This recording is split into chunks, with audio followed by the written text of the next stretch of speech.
perlu Abu Ya sampaikan ada 6 keadaan yang dikecualikan dari ghibah.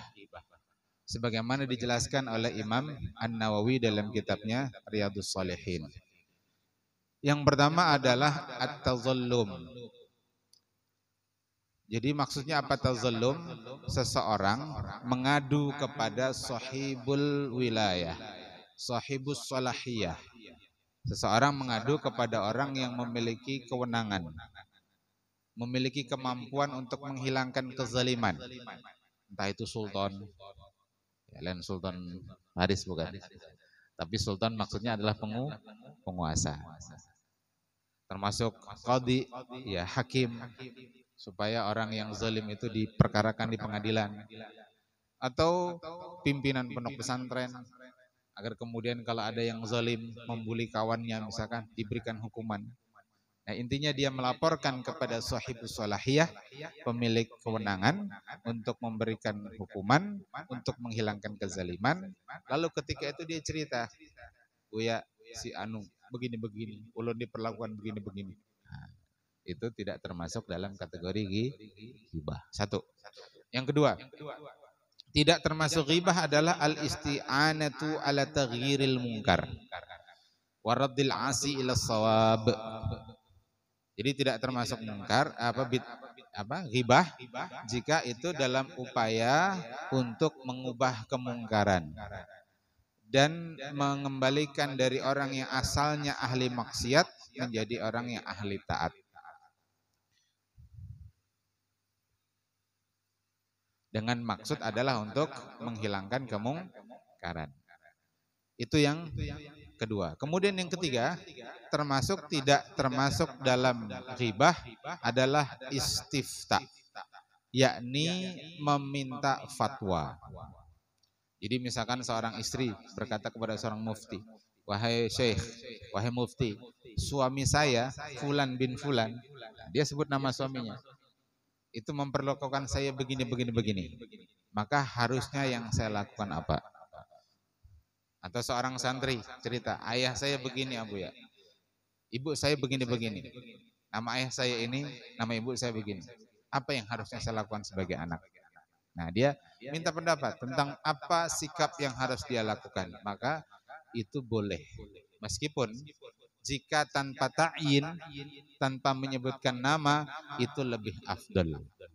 Yang penting tujuan dari istiftanya itu tercapai.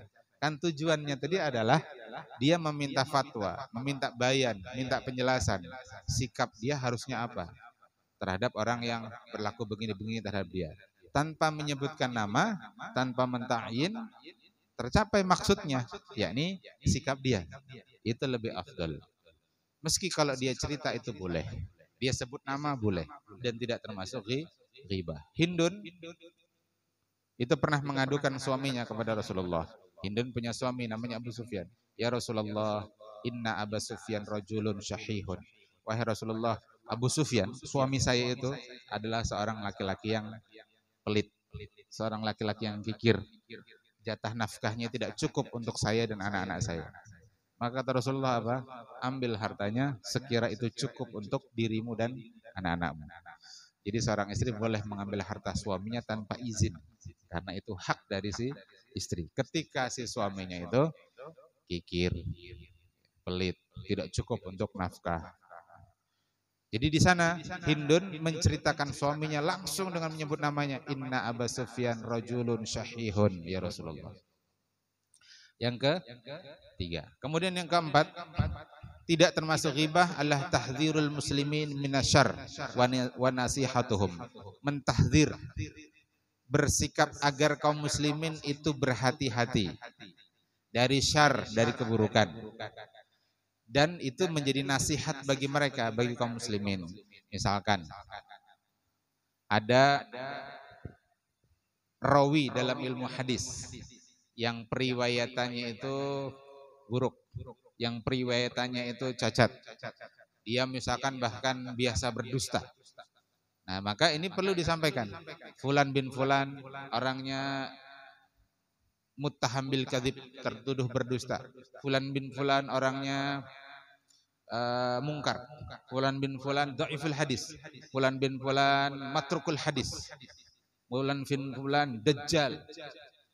Ya. Kan dalam ilmu hadis boleh menyebut seseorang itu dajjal. Saking buruknya sikap seseorang itu, ya, saking biasa dia berbohong atas nama Nabi, maka boleh menamai seseorang itu dengan gelar dajjal. Dalam ilmu hadis itu disebut sebagai jarah wa ta'dil. Nah, tujuannya apa? Supaya jangan sampai kaum muslimin percaya dengan hadis-hadis yang dia bawa. Di kita ini banyak penceramah-penceramah yang membawakan hadis-hadis palsu. Nah, maka harus hati-hati. Di antaranya di bulan Rajab ini ada dikutip hadis-hadis yang itu diambil dari kitab Durratun Nasihin. Yang kitab Durratun Nasihin itu menurut Abuya Dr. Sabran Effendi, beliau musnid di Kalimantan Selatan ini. Beliau mengatakan kami sudah meneliti dan sudah menyampaikan ke Majelis Ulama Indonesia dalam kitab Durratun Nasihin itu banyak cerita-cerita yang palsu. Maka harus hati-hati. Atau ada penceramah-penceramah yang menyampaikan bid'ah. Nah, ini kita perlu menyampaikan hati-hati ikut ceramah fulan bin fulan. Karena ini disampaikan banyak bid'ah mungkaroh. Yang disampaikan banyak hadis-hadis palsu tanpa menjelaskan kepalsuan hadisnya. Nah, maka di situ boleh melakukan tahzirul muslimin dengan menyebut nama fulan bin fulan, fulan bin fulan, agar kaum muslimin tidak terjatuh ke dalam keburukan. Termasuk Habib kemarin cerita, Habib Muhammad Hafiz bin Husain. Banyak Jarsidin di daerah Batala ini mengaji ilmu sebuku. Ilmu sebuku yang sudah hatam, ada sembahyang lagi.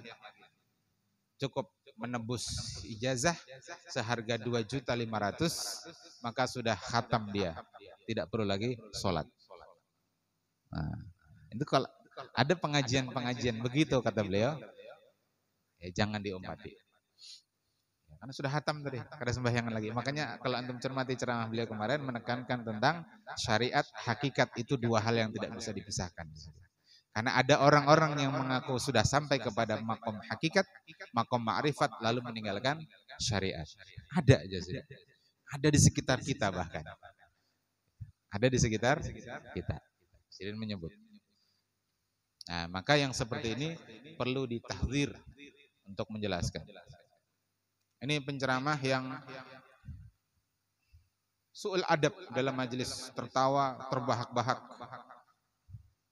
Nah, jadi kita sampaikan tidak selayaknya mengambil ilmu dari orang seperti ini.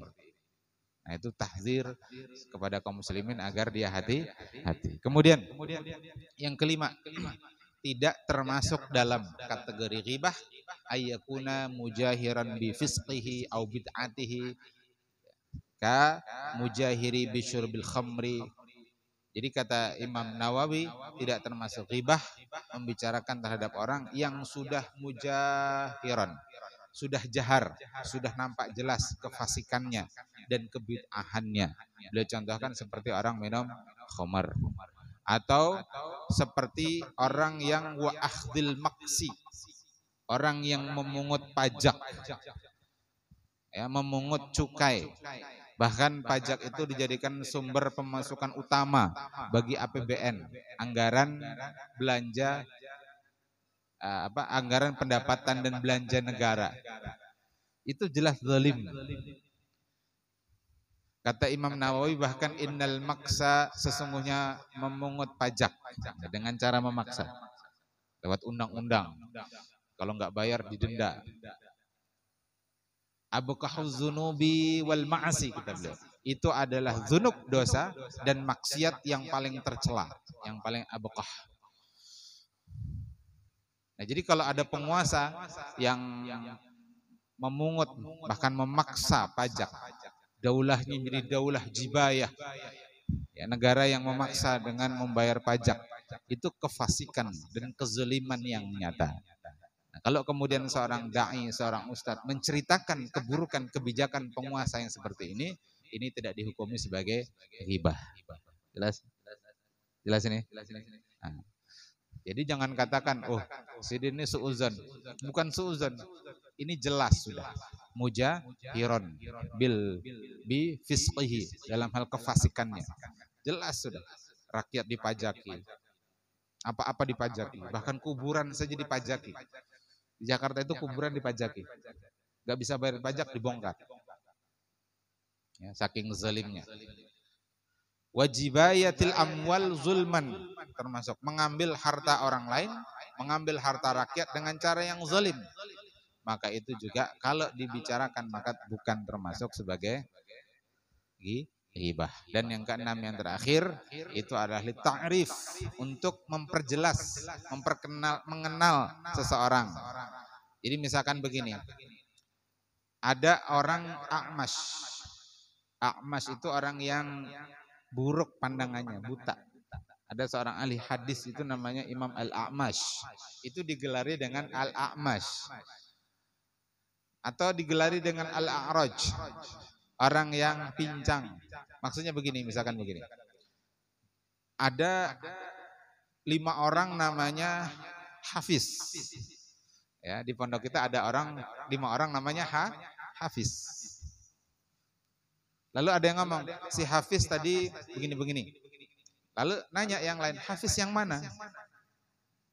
Itu Hafiz yang kurus. Misal. Itu yang lain, Hafiz yang lamak. Nah, karena ada Hafiz lamak, ada Hafiz kurus. Nah, ketika kita menyebutkan itu dalam rangka ta'rif, memperjelas siapa, itu tidak termasuk sebagai ghibah. Nah, walau amkana ta'rif bi ghairihi kana aula, meskipun kalau bisa menyebutkan ya tanpa harus menyebutkan, bisa mentakrifkan, mengenalkan tanpa harus menyebutkan aibnya tadi, itu tentu lebih baik. Paham ya? Nah, ini 6 keadaan yang tidak dikategorikan sebagai ghibah. Nah, ini yang kedua.